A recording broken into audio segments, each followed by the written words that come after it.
¿Qué tal, chicos? Buenas noches, ¿cómo están? ¿Me escuchan? Doctora, buenas noches. Sí se le escucha. ¿Qué tal, Joana? Muchas gracias. Vamos a iniciar entonces lo que sería nuestra última clase, ya que la próxima semana es feriado.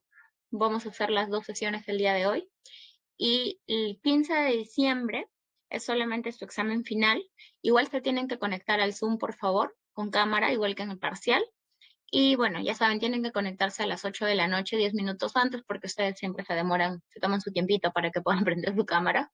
Entonces, vamos a tratar de estar, por favor, temprano para que no pierdan tiempo y tengan todos los minutos disponibles para desarrollar su examen. ¿Ya?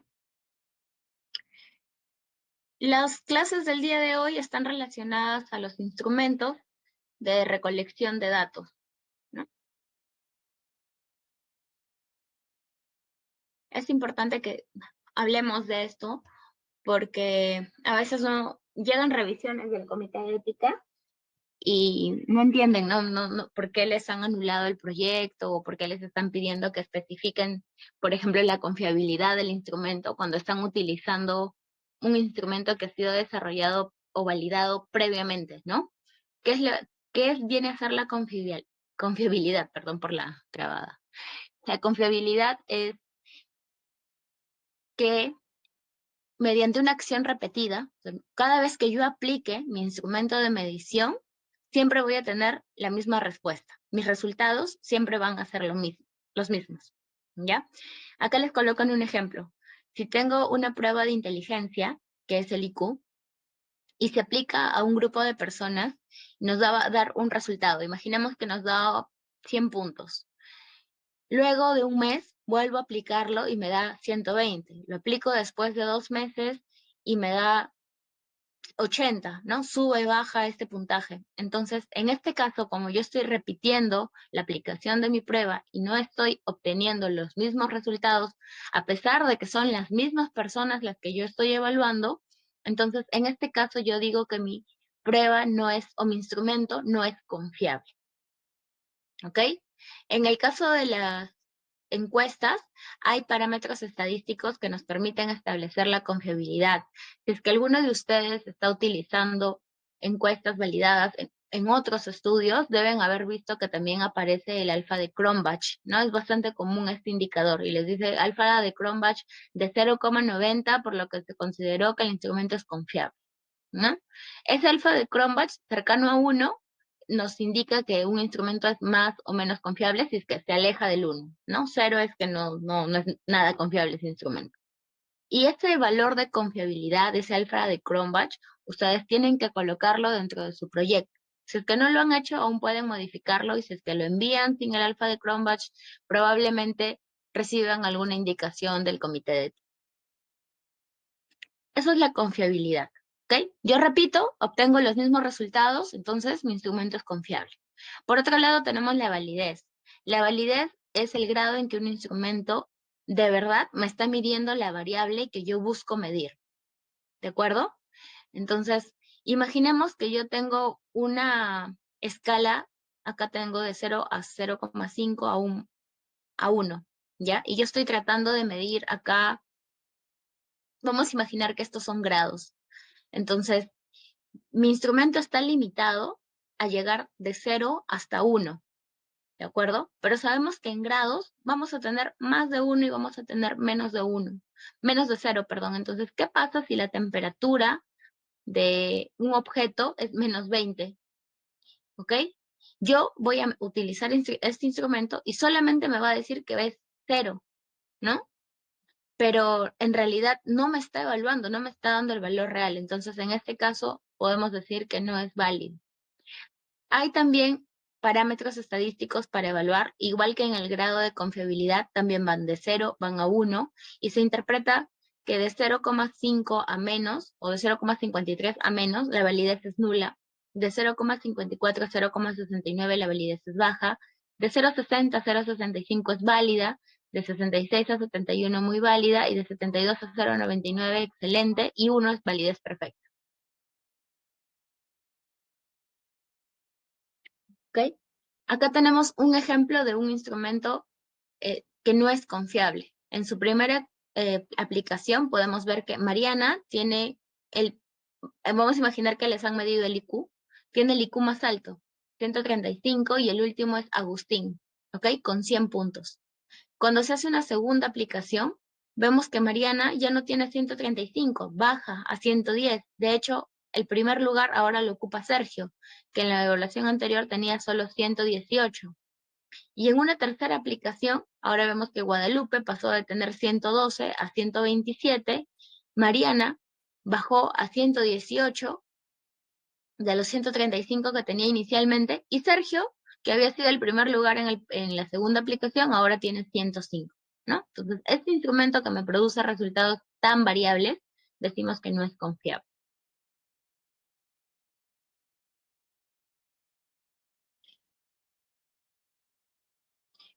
Para evaluar la validez tenemos que plantearnos la siguiente pregunta. ¿Estoy midiendo realmente lo que yo creo que estoy midiendo? Si estoy evaluando conocimiento, por ejemplo, nivel de conocimiento, ¿estoy evaluando realmente el conocimiento o estoy evaluando la capacidad de memoria? ¿No? Entonces, si yo, por ejemplo, les pregunto un verdadero y falso, ¿no? ¿Realmente estaré midiendo allí su nivel de conocimiento o es que quizás el alumno, como solo tiene 10 opciones, tiene 50% de probabilidad de equivocarse? Él realmente no sabía, pero marcó correctamente. Entonces, ¿realmente estaré evaluando esto? ¿Estará evaluando realmente el conocimiento de los alumnos? ¿No? Eso es por allí va el lado de la validez. Podemos evaluarlo en 3 tipos de evidencia: validez de contenido, validez de criterio y validez de constructo.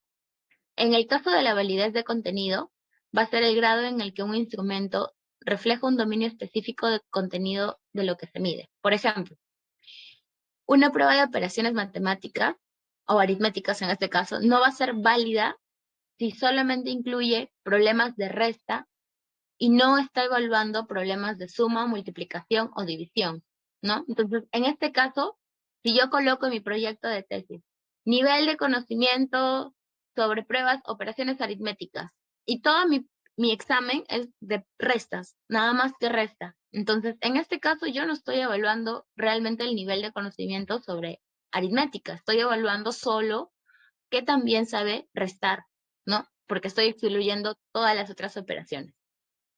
Ok, eso es validez de contenido. En la validez del criterio, vamos a ver si es que se establece el comparar sus resultados con los de algún otro criterio externo que va a evaluar lo mismo.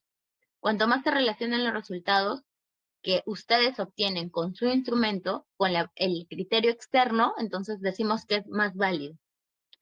¿Ok?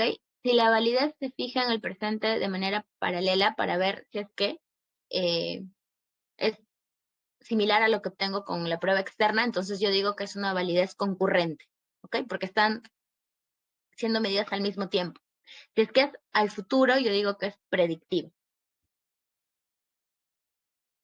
Sobre la validez de constructo, esta parte es la más importante. Se refiere a que también el instrumento va a representar y medir un concepto.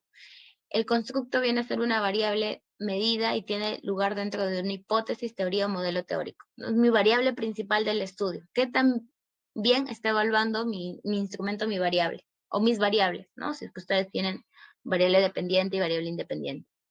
La validez de constructo tiene 3 etapas. La primera, se hace una revisión de la literatura que va a establecer y especificar cuál es la relación entre mis variables, cuál es la variable de respuesta, cuál es la variable de exposición, o si es que es un factor de riesgo, si es que es un factor predictivo, si es que solo es un factor asociado, ¿no? Tengo que conocer muy bien cuál es esta asociación. Y también cuál es la relación entre mi definición y la variable que yo estoy midiendo, y todos los conceptos que he puesto, ¿no? Lo que dice de los conceptos en la teoría, el modelo teórico, hipótesis, es lo que les decía, ¿no? De la asociación. ¿Qué tipo de factor va a estar, si es que es factor de riesgo, factor de protección, predictivo, etcétera? Se asocian estadísticamente los conceptos y se analizan cuidadosamente las correlaciones, ¿no? Esta es la segunda parte. Aquí va a entrar en talla todo lo que ya hemos visto sobre las pruebas estadísticas y también sobre los tipos de variables. Ya saben que para cada tipo de variable hay una prueba estadística diferente.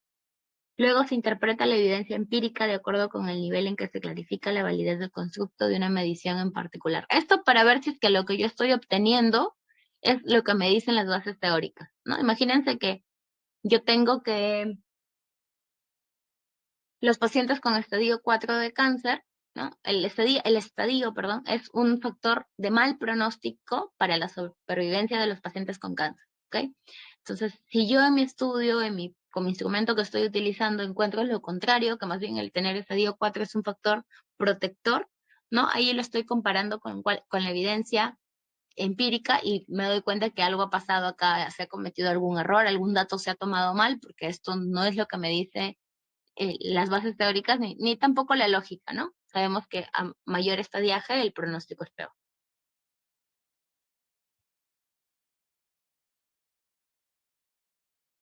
Acá vamos a ver el ejemplo de validez de contenido para ver realmente cuál es el instrumento que debería utilizar. Esta es mi variable. Ustedes por ello han hecho primero su operacionalización. Saben cuáles son los dominios, en el caso de las variables, por ejemplo, que tienen dimensiones. ¿Qué es lo que tengo que evaluar? O en el caso de que son variables simples, ¿cuáles son los indicadores que debo tener? Entonces, acá tengo mi dominio de la variable. Un instrumento con validez de contenido podría ser el que yo tengo a mi izquierda. Entre estos dos, este es más válido, ¿no? Porque incluye todos. Acá incluso le falta la ñ y con eso ya sería válido de uno, ¿no? Validez perfecta.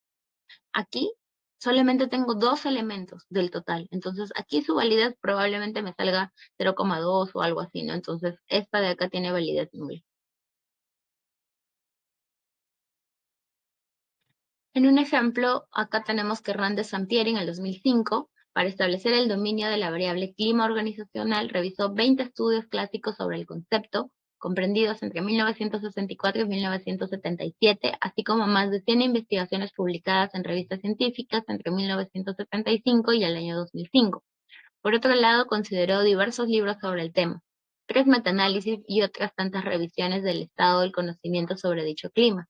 También evaluó 15 estudios efectuados en el contexto en el que habría de llevar a cabo su propia investigación. Encontró que en la literatura se han considerado decenas de dimensiones o componentes del clima organizacional, por lo que realizó un análisis para determinar cuáles habían sido los más frecuentes. Estos fueron moral, apoyo de la dirección, innovación, identificación con la empresa, comunicación, percepción del desempeño, motivación intrínseca, autonomía, satisfacción general, liderazgo, visión y recompensas o retribución. Dejó a un lado otros como confianza en sí mismo, estándares de excelencia o conformidad. Con lo anterior generó su instrumento de medición. ¿Ok? Un ratito, por favor, mientras van leyendo.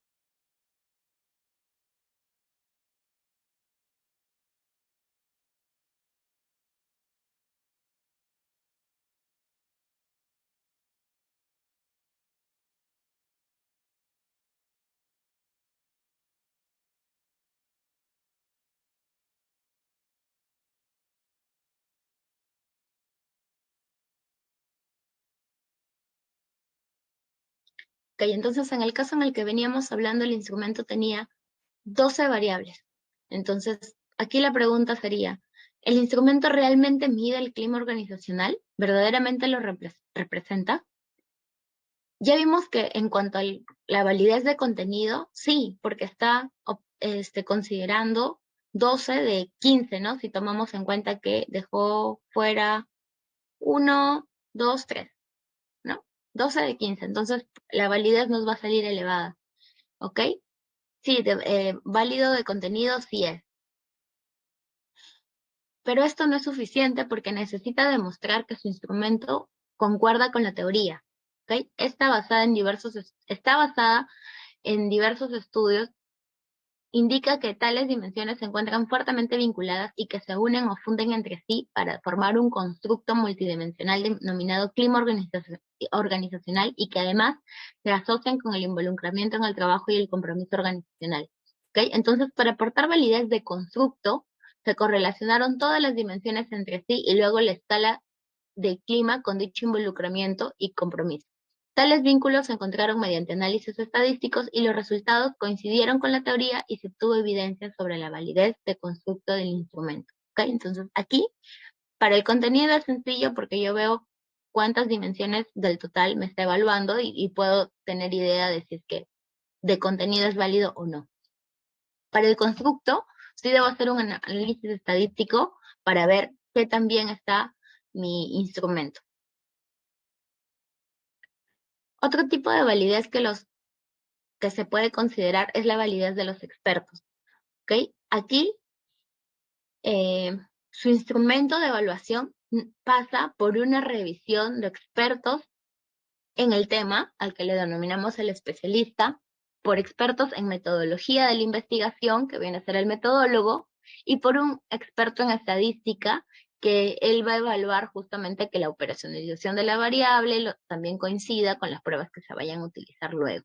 Entonces, como mínimo, ustedes deberían tener el juicio de estas 3 personas, y es basados en su opinión que vamos a poder saber si es que el instrumento es válido o no.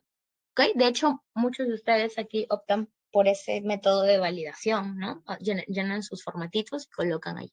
No se olviden que deben ser 3, ¿de acuerdo? Para que se los validen en el comité de ética. Entonces tenemos que, a modo general, la validez total va a estar conformado por 3 tipos: la validez de contenido, la validez de criterio y la validez de constructo. Este es el informe de opinión de expertos, ¿no? Acá el experto va a ver si es que está formulado con un lenguaje claro, que no induzca respuestas, que esté de acuerdo con los avances de la teoría sobre la variable, si es que existe una organización lógica entre los temas, si es que es claro y hay una relación entre la calidad y la cantidad de las preguntas, ¿no? Si, por ejemplo, tengo una encuesta de 100 preguntas, pero que por allí me están repitiendo las cosas o que son preguntas muy básicas, ¿no? Entonces allí también hay que valorar eliminar algunas preguntas o agregarlas, si es que es muy poquito. La intencionalidad, si es que está basado en la teoría y en aspectos científicos, que sea coherente entre cómo han organizado su instrumento y cuáles son sus variables.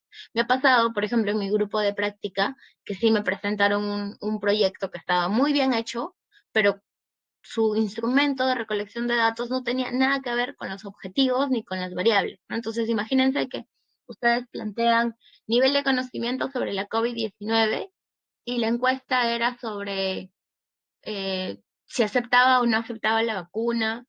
En la operacionalización de variables decía que se iba a tomar datos de sexo, edad, grado de instrucción, por ejemplo, y en la ficha de recolección de datos no aparecía ninguno de esos datos, ¿no? Por ningún lado. Entonces, allí tiene que haber coherencia entre su matriz de operacionalización de variables y su instrumento también.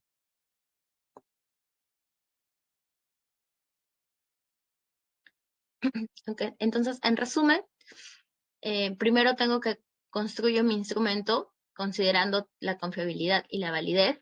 Si es que puedo, debería yo realizar una prueba piloto. La prueba piloto es incluir el 20% de mi muestra calculada, aplicarlo y con ello voy a poder calcular mis estadísticos, el alfa de Cronbach, la validez, etcétera.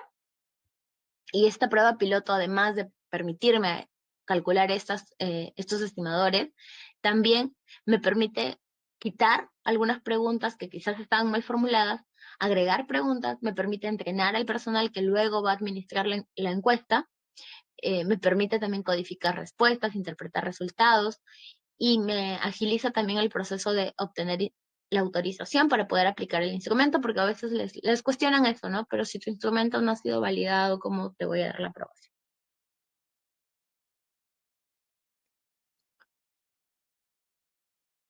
Ok, esa sería la clase número 14 de esta semana y vamos con la clase de la próxima semana, que tenemos que hacerla hoy porque tenemos feriado. Doctora, buenas tardes. Disculpe, en cuanto a la firma de los expertos, solo necesitamos un experto, ¿no? No, necesitan 3. 3 expertos sí o sí. Sí, lo que pasa es que, mira, si tú mandas con uno, igual corres el riesgo. De ahí, la verdad es que hasta ahora no he visto ningún proyecto aprobado con uno. Lo único que va a pasar es que vas a demorarte más en recibir la aprobación, porque el comité de ética te responde en 45 días con tus observaciones y allí probablemente te pongan aumentar el número de expertos. y luego tú tienes que buscar tus expertos y cuando envíes tu proyecto, ellos te van a responder en 15 días más. Sí, doctora. Una otra consulta, doctora. Mi caso, mi proyecto involucra una gestante y recién nacidos. Sí. Los expertos pueden ser médicos, pediatras, neonatólogos, obstetras también podrían ingresar o no. Cualquiera, está bien. Ya. ¿Vas a hacer una encuesta No, es más recolección de datos, doctora, de de historias historias clínicas? clínicas. Ajá.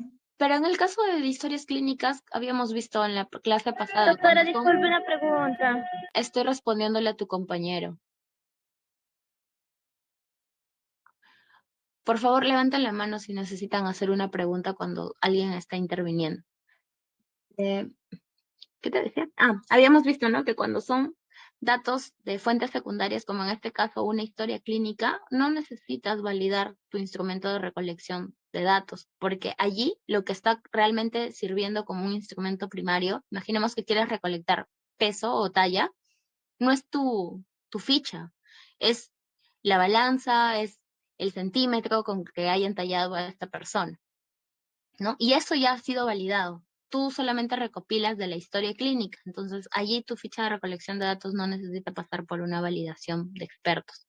Si te la han pedido, igual preséntala, porque ese tipo de cosas suele haber confusión y sí suelen pedirlo a veces, algunos docentes y algunos comités de ética también, pero lo correcto igual es que no necesita validación. Y doctora, muchísimas gracias más bien por resolver la duda. De nada. Cerilyn, ¿cuál es tu consulta?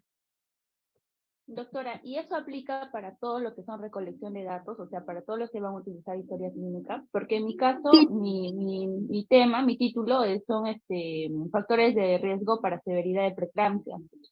Y Sí, también es para voy a todos. utilizar.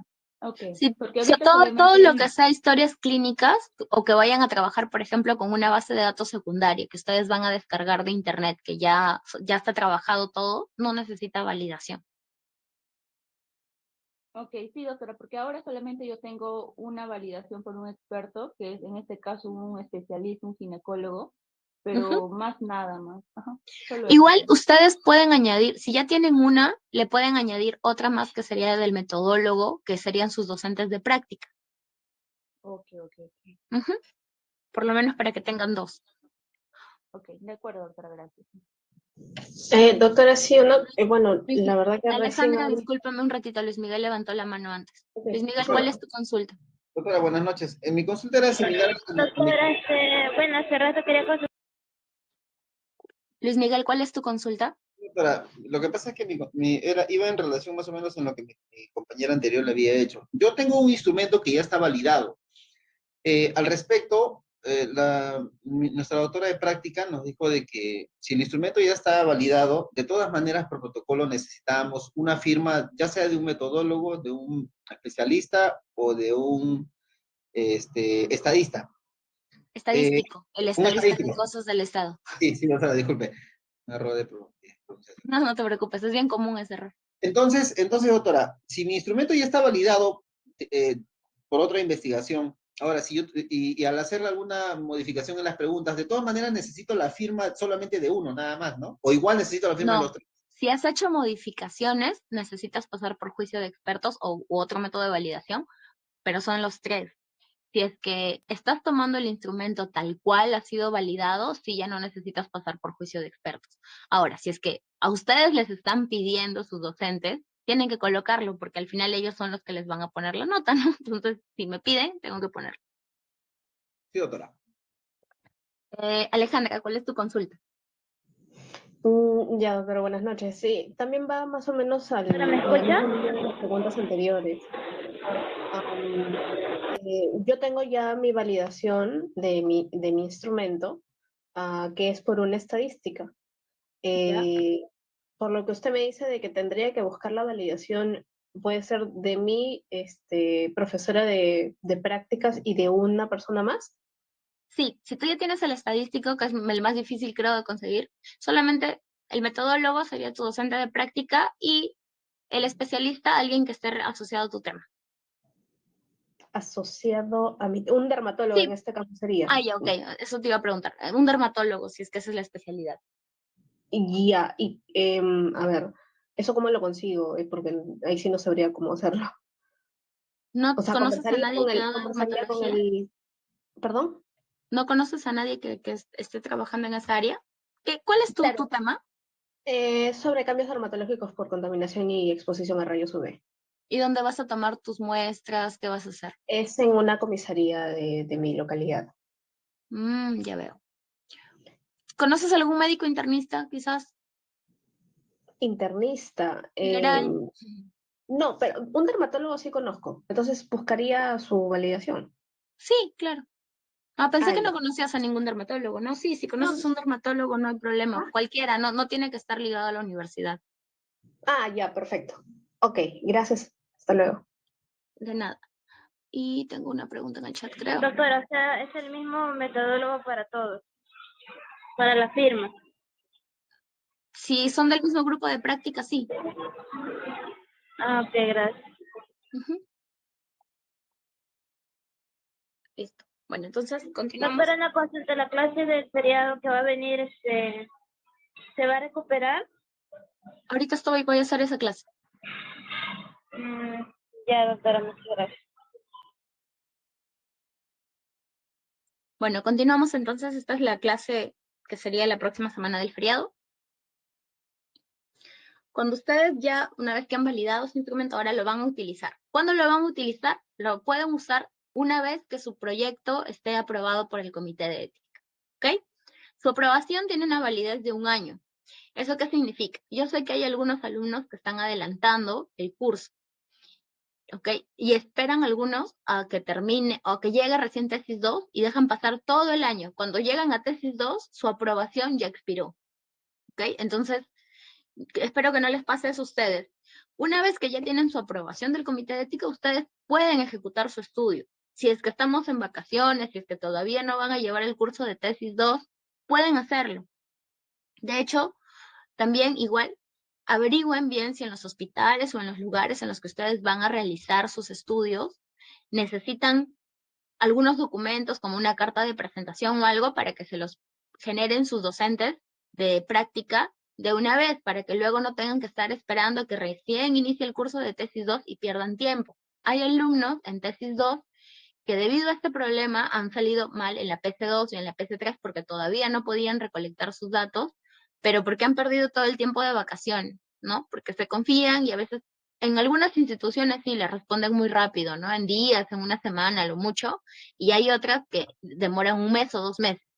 Y en tesis 2, pues las prácticas son bastante rápidas, cada 3 semanas se están colocando notas, entonces pierden allí y van jalando con cero, con cero, con cero, y bueno, ustedes ya saben que en los cursos de tesis 1 y tesis 2, el 60% es la práctica. O sea, si jalas la teoría, no pasa nada, pero si jalas tu práctica, y ahí sí estás en problema.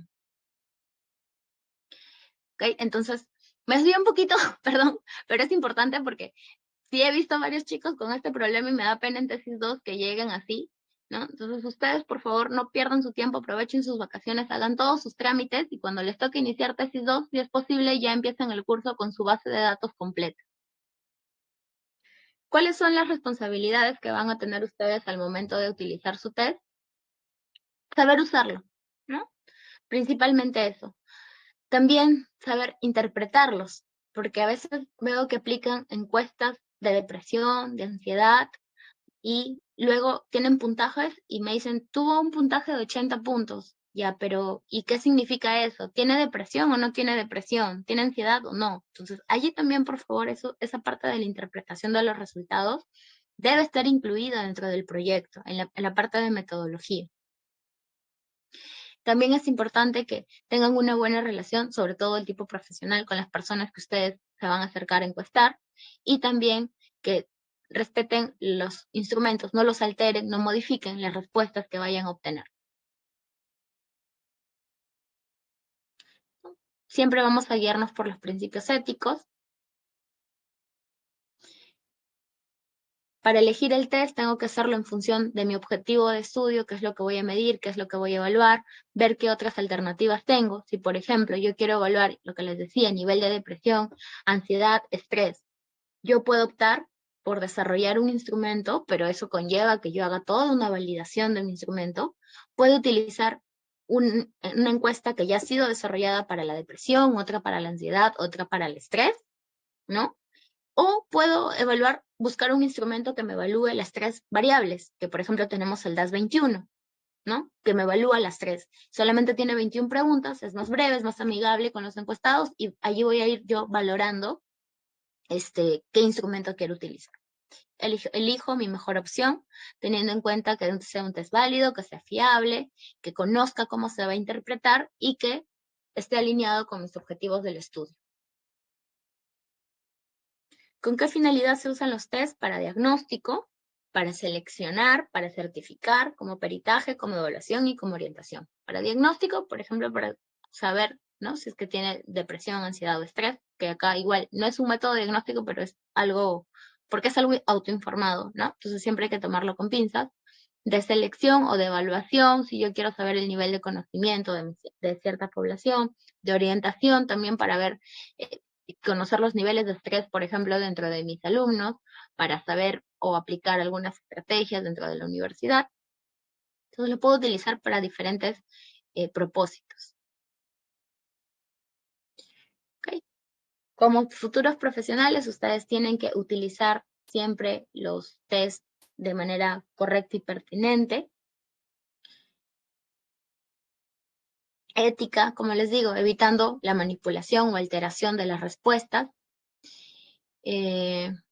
Vamos a evitar esto de acá.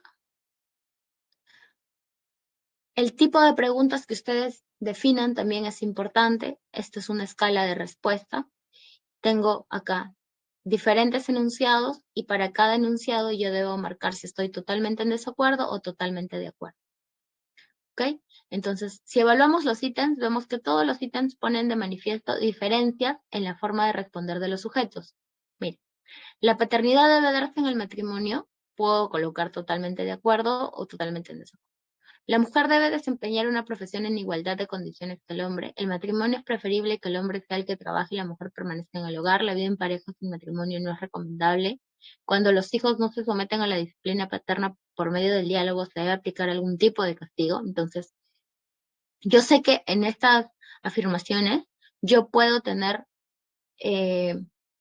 muy polarizadas también las respuestas, ¿no? Gente que está muy a favor como muy en contra. Entonces, si yo simplemente les coloco como un sí y como un no, voy a perder este grado de intensidad de la respuesta. Entonces, por ello hago una respuesta en escala. Esa sería la forma más válida de constructo, en este caso, para poder evaluar las respuestas y medir mi variable. Todos los ítems deben seguir una distribución aproximadamente a la normal. Todos los ítems deben medir la misma dimensión y deben discriminar entre sujetos con posiciones en dimensiones extremas y opuestas. ¿Ok? Entonces, siempre voy a tener hacia un lado. Los que estén totalmente de acuerdo con todas estas afirmaciones los voy a considerar como conservadores, todos los que están en desacuerdo como más liberales, pero no puedo tener aquí preguntas que inviertan los puntajes, o sí, pero lo debo especificar también en mi modo de interpretación. Aquí vemos. La primera parte.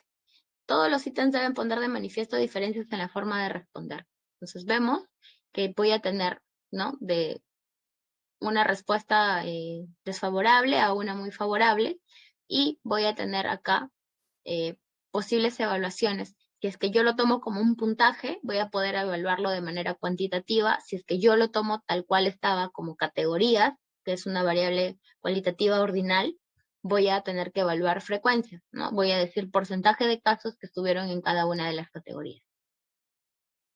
Todos los ítems deben seguir una distribución aproximadamente a la normal. Si es que lo estoy evaluando como variable cuantitativa, yo puedo ver cuál es la distribución de los puntajes. Si es que tiene esta distribución, diré que tiene distribución normal y aplicaré las pruebas paramétricas. Si estoy comparando puntajes entre hombres y mujeres, aplicaré una prueba T-Student para muestras independientes. Si es que fuera no normal, debería aplicar su alternativa no paramétrica, ¿no? La Budeman-Whitney. Si es que yo la veo sesgada hacia la derecha, diré que tiene simetría positiva, a la izquierda negativa, y si es que es igual, simétrica. Esto no se traumen porque esto yo sé que es muy teórico de estadística y en realidad aquí sí vamos a saltearnos porque ya no los quiero sobresaturar. Esto sí, los ítems deben medir la misma dimensión, ¿no? ¿Cómo veo esto? Con matriz de correlaciones. Si todos miden lo mismo, la correlación entre mis variables debe ser alta, de por lo menos 0,40. Esto no es un resultado, ¿ya? Esto es para ver si es que estoy midiendo realmente lo mismo. Es una evaluación de la validez, de la confiabilidad de mi ítem, de mi escala.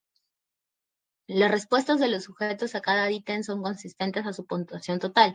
Esto, ¿cómo lo evalúo? Con un estadístico que se llama índice de homogeneidad corregido. Va a ser la correlación de cada ítem con la puntuación total corregida, y la corrección consiste en eliminar de la puntuación total el ítem analizado. ¿Ok? Esto también es una prueba estadística.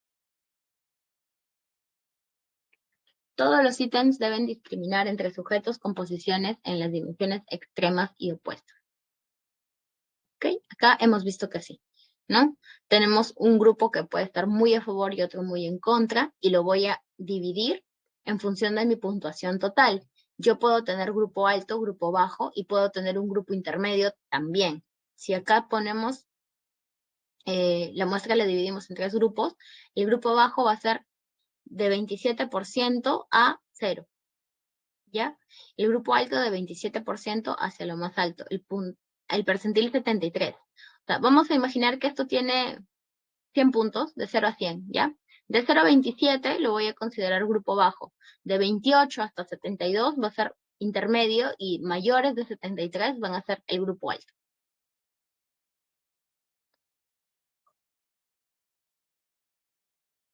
Si hay algún ítem que no me está representando diferencias, lo debo eliminar para incrementar la validez de mi escala. Y debo volver a analizar para ver cuál es la puntuación nueva que me da y decidir si es que debo seguir eliminando preguntas o si es que ya está bien mi evaluación, ¿no? Si me da más de 0,40 el índice de homogeneidad. Ay, lo perdí. ¿Dónde está?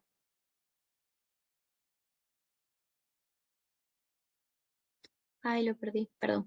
Era el índice de homogeneidad, ya estaría aprobado mi escala. La confiabilidad ya habíamos visto, ¿no? Que es utilizar mi mismo instrumento y obtener siempre el mismo resultado. Tipos de confiabilidad. El test y retest es un instrumento aplicado 2 o más veces a un mismo grupo de personas en condiciones similares. Si evalúo correlación entre mis resultados,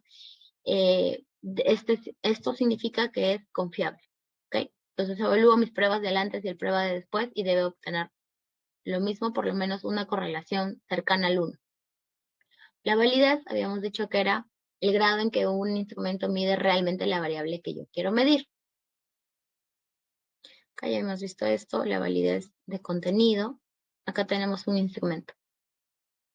Un instrumento puede ser confiable, pero no necesariamente válido, pero no puede ser válido sin ser confiable, ¿ok?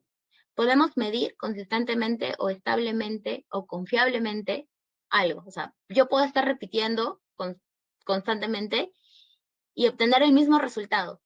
Por ejemplo, nivel de conocimiento, de la prueba esa que les decía de verdadero y falso. El alumno marcó verdadero al azar, latinó, tiene 20 en su examen, le vuelvo a tomar el mismo examen, voy a volver a marcar las mismas preguntas, va a seguir teniendo 20. Entonces, este instrumento yo voy a creer que es confiable porque me está dando el mismo valor, pero no es válido porque no estoy realmente evaluando su nivel de conocimiento, solamente él le está marcando por champa, ¿no? Porque te lanzó su monedita y le dijo marca verdadero, entonces no es válido. Entonces puedo tener un instrumento válido, confiable, pero no válido. Al revés, todo instrumento válido sí va a ser confiable. Entonces imaginemos que este alumno sí estaba marcando porque realmente sabía que era, entonces mi instrumento sí es válido y como siempre marcó lo mismo, también es confiable.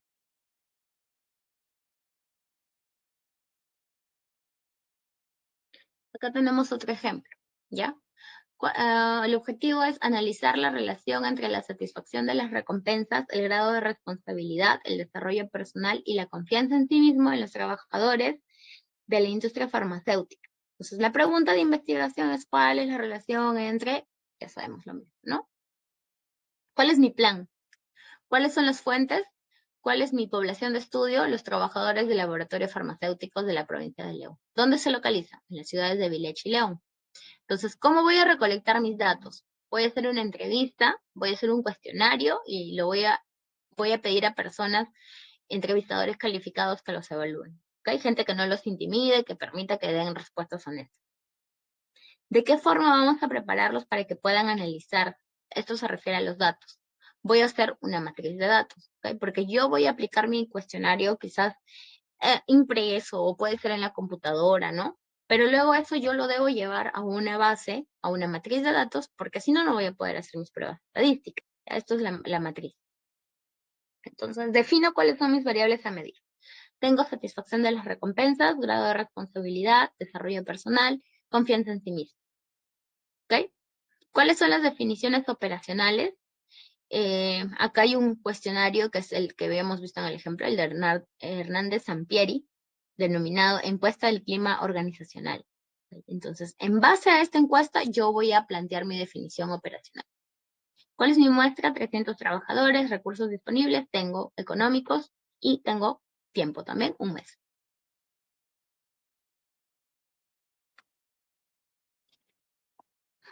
Entonces vemos que los instrumentos de medición tienen que ser confiables, tienen que ser válidos y tienen que ser objetivos.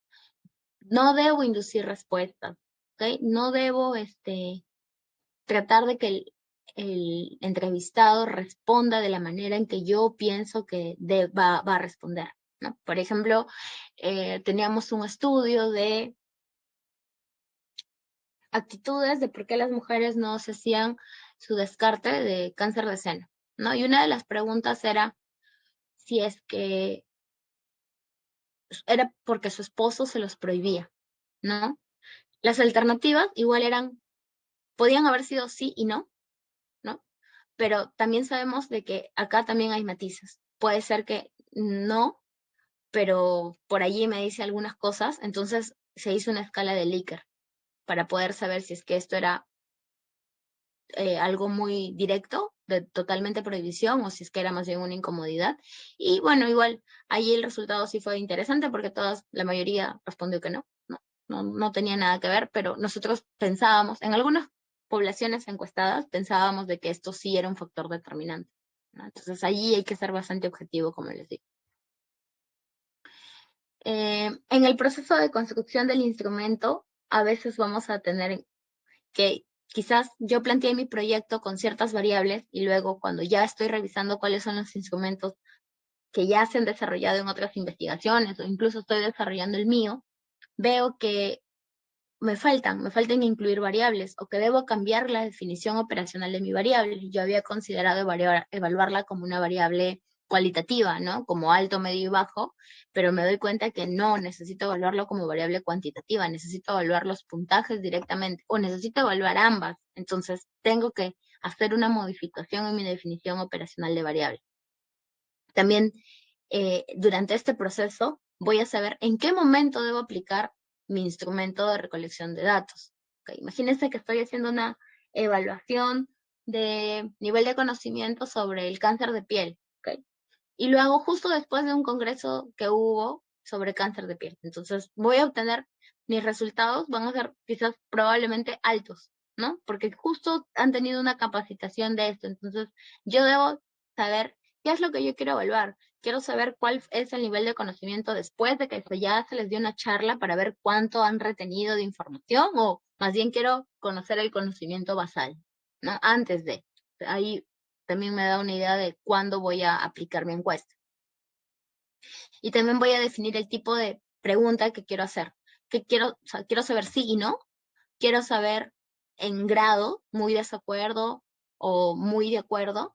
O quiero tener una pregunta abierta y quiero anotar todo lo que esta persona me pueda decir, toda su experiencia, ¿no? Que es muy clásico en las investigaciones cualitativas. También voy a hacer una revisión de la literatura para ver si es que tengo ya instrumentos validados que miden mis variables de interés, y voy a identificar el dominio de variables a medir y sus indicadores, ¿no? Esto también para que tenga coherencia mi instrumento con la matriz de operacionalización de datos. La toma de decisiones claves involucra si es que yo voy a utilizar un instrumento que yo he elaborado, voy a utilizar uno ya aprobado, y entre los ya aprobados también cuál, ¿no? Es el mejor. La construcción del instrumento, aquí ya vengo a crear mis ítems, mis indicadores, mis preguntas, cómo los voy a interpretar, cuáles van a ser la codificación, etc. Finalmente, una prueba piloto, lo que mencionaba, una muestra pequeña, normalmente el 20%, para obtener todos mis parámetros estadísticos y ver si es que es confiable y válido. La elaboración de la versión final del instrumento y el procedimiento de aplicación e interpretación ya es la parte final, que viene después de mi estudio piloto, cuando ya he hecho los ajustes, he eliminado preguntas que no deberían estar, justamente para aumentar la validez.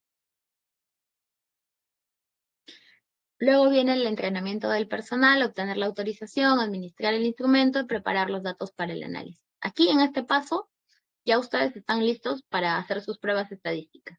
Dependiendo del programa que ustedes vayan a utilizar, si van a tener que hacer una recodificación, ¿no? Por ejemplo, este PSS, si yo tengo hombre y mujer, tengo que asignarle un valor numérico a cada una de ellas, ¿no? 1 para hombre, 2 para mujer, 0 para hombre. Depende del investigador.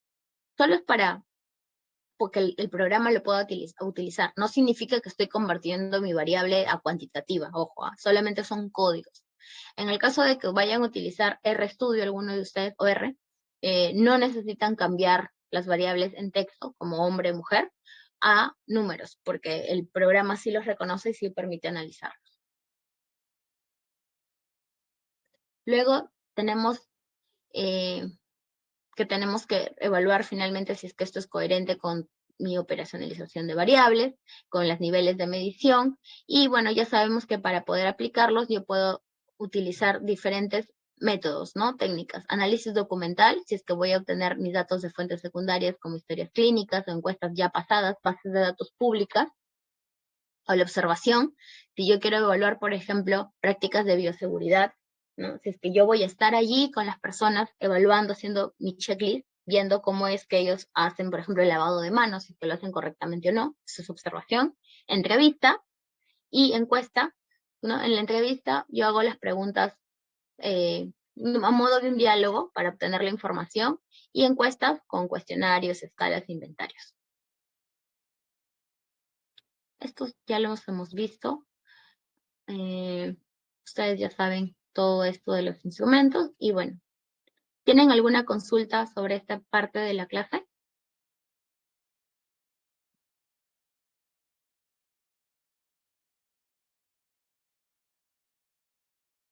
Muy bien.